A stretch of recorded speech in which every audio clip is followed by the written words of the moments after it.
Our next speaker is Rachel Sturke from the Fogarty International Center at NIH, and she'll be talking about advancing implementation science in nutrition, experiences from the NIH-PEPFAR PMTCT Implementation Science Alliance. I'm going to be shifting gears fairly significantly to talk about a model that we've been using at NIH to advance implementation science. I have no disclosures except that I'm not a nutrition researcher, so that I think that's important to put out there. It's not why I'm here, but just to say that. Before I get into the model that I'm going to sort of talk about, I wanted to provide some context on sort of NIH and the Fogarty level in terms of how we frame implementation science. Those are really the underpinning for how we came up with this alliance model. I'll then talk about the model sort of generically and then go sort of into a deep dive on this particular NIH-PEPFAR PMTCT Implementation Science Alliance. And I'll end with some reflections that are quite broad around what we've learned, what some of the enduring challenges are as we think about implementation science.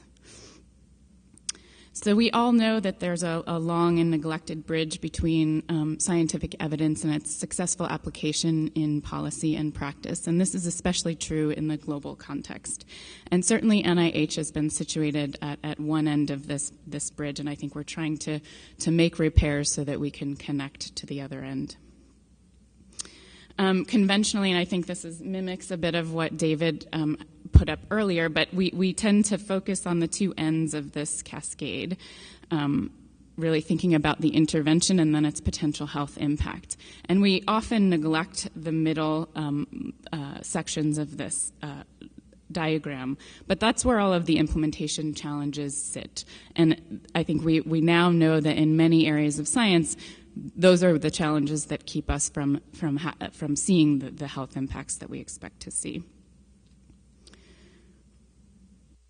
So in terms of the NIH and Fogarty context, I'm putting up the definition that NIH has for implementation science, not because it's earth-shattering, but just to say a couple of things. The definition was probably sort of finalized somewhere near 2008, 2009, after a lot of back and forth. And there continues to be a lot of back and forth around what do we mean by implementation science. And all that is just to say that that's sort of when we started to say at NIH as an institution, implementation science is an important science, and we're sort of grappling with how to frame it. The other thing that I think that is important to note about the definition is that it's a very 10,000-foot level definition. And at NIH, we operate as 27 separate institutes and centers, and the way that we operationalize this definition differs across those institutes and centers. And that's a challenge, I think, for the field, and I think that the fact that we grapple as an institution that way is emblematic of the fact that the field itself isn't framed by a uniform set of methodologies and or interpretations. But we have come a long way. Since 2005, we've had a trans NIH funding announcement and now have 16 institutes and centers that have bought on, which again just speaks to the fact that across the diversity of scientific areas of focus, there's a broad level of support for implementation science. In 2010, to deal with the issue around review and implementation science studies not competing well against the more conventional research approaches, we developed an NIH standing review committee. So those implementation science studies go there and they sort of compete against each other, which I think is was a really important structural shift in how we think about implementation science. There are funding announcements emerging increasingly often and across a broader swath of the institute. So again, it's no longer just the HIV-focused studies, but we've got really strong advocates for implementation science at NIMH, the Institute of Mental Health, Heart, Lung, and Blood has the National Cancer Institute. So it's important, and I think it's an increasing level of valuing of the science. Global efforts are also important to note. Fogarty, of course, is sort of central there, but there are important investments from WHO, PEPFAR, USAID that also are providing opportunities for implementation science. And then just quickly to say that there are efforts within NIH to think across the institutes and think across our silos, specifically around capacity building for implementation science, which I think we see as a huge gap, especially in the context of global efforts, as well as just the science more generally. Just to make a quick note about NIH nutrition and implementation science at NIH. There's no single funding announcement that marries the two of these fields, but with a quick scan of the last 10 years, we found that there are close to 45 projects that focus on nutrition and implementation science, and they span countries across the world and a fairly diverse set of topic areas. The usual sort of funder institutes, I think, are there, NIDDK probably being the primary. I just wanted to say a quick word about Fogarty, which is really the underpinning for the model that I'm going to talk about. We've been had it as a goal, implementation science in our strategic plan since 2008, and in 2012 we added a strategic priority that focuses specifically on catalyzing interaction between researchers, our conventional stakeholder, and policymakers and program implementers, really as a center point for promoting uptake of evidence into global health and policy and practice. And I think the idea here is that implementation science will have limited impact unless we really make concerted efforts to bring the end user of research evidence into the room. Again, this is thinking from a very NIH-centric perspective, but I think it's a big shift in a funder's perspective. We're hoping it will gain traction. So that was the underpinning strategic priority that enabled us sort of, or motivated us to come up with this alliance model. So the model that I'm going to speak about, I'm going to give you some sort of generic contours, and then I'll talk more specifically. But the idea is to create a forum of researchers, so typically NIH-funded researchers, with in-country policymakers and program implementers. And the idea is to curate sort of a dialogue and an exchange of ideas between these stakeholders to enable more effective translation of evidence into health policy and program, and really as a way to create space to grapple with the enduring challenges of implementing proven interventions. And the idea was for us to sort of reach beyond our researchers talking to each other, to have them sort of fold in the policymaker and program implementer and really think about the differential perspectives. I think part of the goal was to ensure that the research that we're funding is responsive to the local context and barriers that are real and on the ground. I think what we learned in some of our experiences is that it also enables the policymaker and program implementer to be aware of research evidence as it comes out in real time.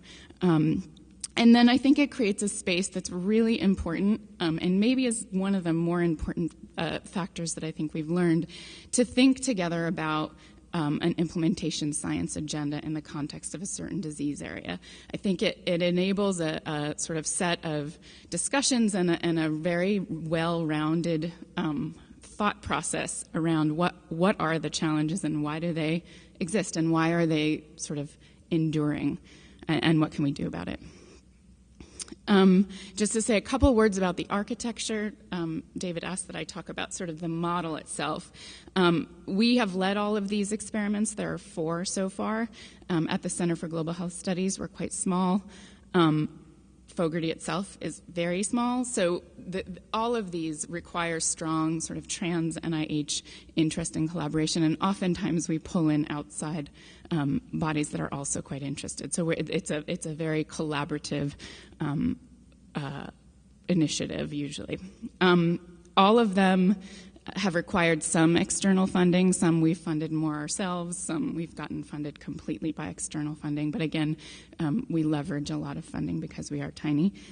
And all of these alliances are led by we lead them, but we convene a steering committee, and the steering committee is usually composed of the funders, but also of key stakeholders, including in-country representation. So that, again, we have sort of a set of thought leaders that help frame our goals, help think through kind of what's happening as we move through the projects, because they're sort of live experiments, so we're not being prescriptive as we go. We sort of are thinking with this steering committee as we move through the projects. So I'll talk first about the main example, the NIH-OGAC PMTCT Implementation Science Alliance, and then I'll mention briefly 3 other examples just so that you can see that the contours of these initiatives are different. They have different levels of funding, they have different time horizons, and slightly different goals. So the NIH-PEPFAR Prevention of Mother-to-Child Transmission of HIV Implementation Science Alliance was launched in 2013 with a horrible name, but we never came up with an acronym. It was funded completely by the Office of the Global AIDS Coordinator, so the PEPFAR office. And they funded essentially what the initiative used an OGAC-funded funding announcement. So they said, we want to fund 9 implementation science PMTCT grants, and we would like you, and they funded those through a different institute, through the Child Health Institute, and they said, we'd like you, Fogarty, to alongside the funding of these grants, create this network and curate and host a network where we bring together these NIH-funded researchers along with sort of the end users of research. So they funded $3 million to NICHD for the R01 grants, and then $350,000 to Fogarty to curate this 2-year network. Importantly, and again, I may be going too deep on the NIH sort of centric view, but we required the applicants to budget for engagement. So they were sort of required to do this additional step of being engaged in this network. You wouldn't be awarded the grant without that being in your budget. And another important factor that applicants were required to demonstrate was engagement with a policymaker or program implementer. And so they needed to come into receiving the grant and into the alliance with a demonstrated relationship that they had seeded with somebody who would be using their research. There were 5 NIH institutes who were partnered on this.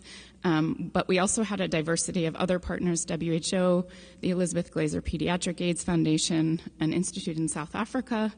PEPFAR, of course, funded it, but they were also intellectually very engaged, CDC, USAID. And all of this is to just say the endeavor itself relies completely on being open to all of the key stakeholders. In fact, it won't work without sort of allowing them all into the room and to have a role really and a voice. And so I think this is a critical factor in all of these experiments that we've done.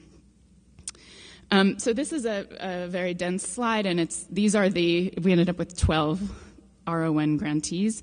And this is not to have you look at exactly what the research is or what the slide says, except to say the way that NIH funds research, as many of you well know, is through a robust peer review process. So these are the people who scored the best, right? And they were funded. We didn't have a way to say, for example, if you look at the top, that's the PMTCT cascade, which is from antenatal care all the way to postpartum. And the PMTCT cascade is really complex because you have to follow a mother-baby pair across a number of dimensions. And if we were able to fund differently, we might have said for an implementation science alliance focused on PMTCT, we'd want, a certain number of A and C, a certain number in each category. Or we could have said, we're going to take an implementation science framework and fund a certain number at representing different factors of implementation challenges. But so I would just say that NIH is constrained as an institution in terms of really curating the research for this kind of alliance. But it seemed to have worked because the way that our grantees fell out, they all came with quite different challenges, different levels of of experience in implementation science. And so it worked, but I think I would just put out there if we had more flexibility, we could do this slightly differently and possibly more powerfully. We convened the Alliance formally in person 4 times over the course of 2 years. We alternated between the U.S. and South Africa. The second meeting was a training that was requested. So this, despite the fact that these were implementation science funded researchers, they really wanted more training in implementation science, which I thought was sort of interesting. So we actually hosted a training for them, and a lot of the dialogue throughout the meetings was, why is this implementation science versus, a regular approach to research? And so it was a growth experience for the PIs who were funded. So the convening really creates a forum for dialogue, as I mentioned. The Alliance model allows for capacity building, I think, both in a formal training but also throughout the dialogue that just occurs when they're together. And again, as I mentioned, importantly, it creates space to think about the agenda and what's left. So the effort was really just, to build a bridge. And what we learned, some of the things that are not earth-shattering again, but I think for the group of folks that were in the Alliance and in the conversations, these were enlightening. So we learned that researchers and users of research evidence have different perspectives on what evidence is useful, right? Researchers and policymakers ask really different questions. They have different stakeholder audiences. We had a lot of discussions about rigor and sufficient rigor for scalability.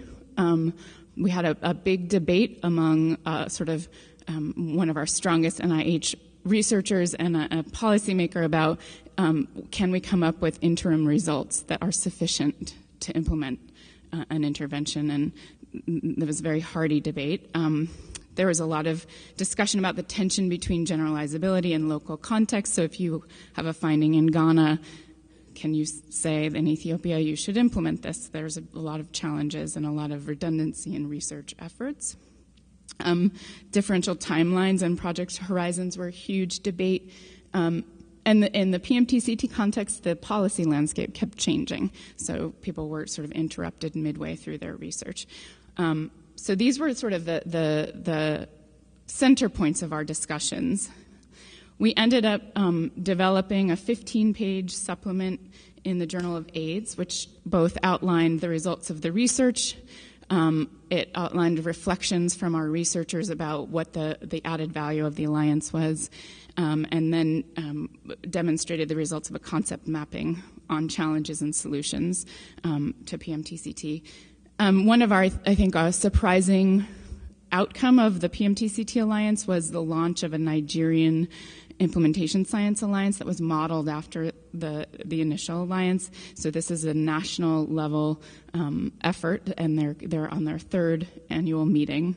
And I think the local level sort of grappling is really valuable and has a lot of traction there.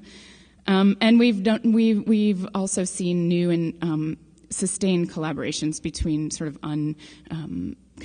conventional participants in our alliance, both through co-publication and co-application to grants. I'm going to really zip through these, but we've done this experiment with other scientific areas, and I think one point to make is that different areas of science are ready to engage in implementation science in different ways. So this is a clean cooking implementation science network that looks at cook stove and fuel interventions. This is a highly funded network with $4 million to curate a network over the course of 3 years. And that enables this network in particular to do small scale studies. So they're doing a 15 case studies they've commissioned, so they can they're more nimble, I would say, and able and well-resourced to go deeper on some of the topics. We are launching an Adolescent HIV Implementation Science Alliance, which again is very similar to the PMTCT one, and has continued funding from the PEPFAR office, and it's leveraging NIH grants. So we're sort of pulling in all of our NIH grantees who focus on HIV among adolescents and implementation science, and having them come together to create a network. And then finally, we've done a network related to brain disorders. And I think the notable piece here is this is a very, very small scale network in terms of funding, but if you think about neuroscientists and implementation science, they don't sit very close together on the scientific spectrum. And so it's been a really interesting experiment because they're very keen to learn about implementation science, but have no or very little capacity. But we've convened them twice with a huge amount of enthusiasm. And so much so that they, with us, developed a toolkit that's really adapted for them, so it's rather simple. But again, the point is we're sort of looking across scientific areas and think that this is a really interesting and useful way to extend the reach of implementation science. Okay. One more second. So just a couple of things that we've considered, and we still are considering as we work on this, sort of refining this kind of model, is how to define success, and that's self-explanatory. I think capturing and disseminating learning, when you're saying that an important stakeholder in this model is the policymaker and program implementer, a manuscript published in a scientific journal is not necessarily the best way to disseminate learning. So we grapple with that, and with our Alliance members as well, trying to figure out how to create a sustainable platform. So when we pull out, is there a way to have it be a lasting connection? And I think we do struggle with the fact that there's very little capacity for implementation science globally, or especially in the LMIC researchers, and sort of how do we use this model to address that? And finally, when leveraging grants, that seems to be a more successful way to convene people.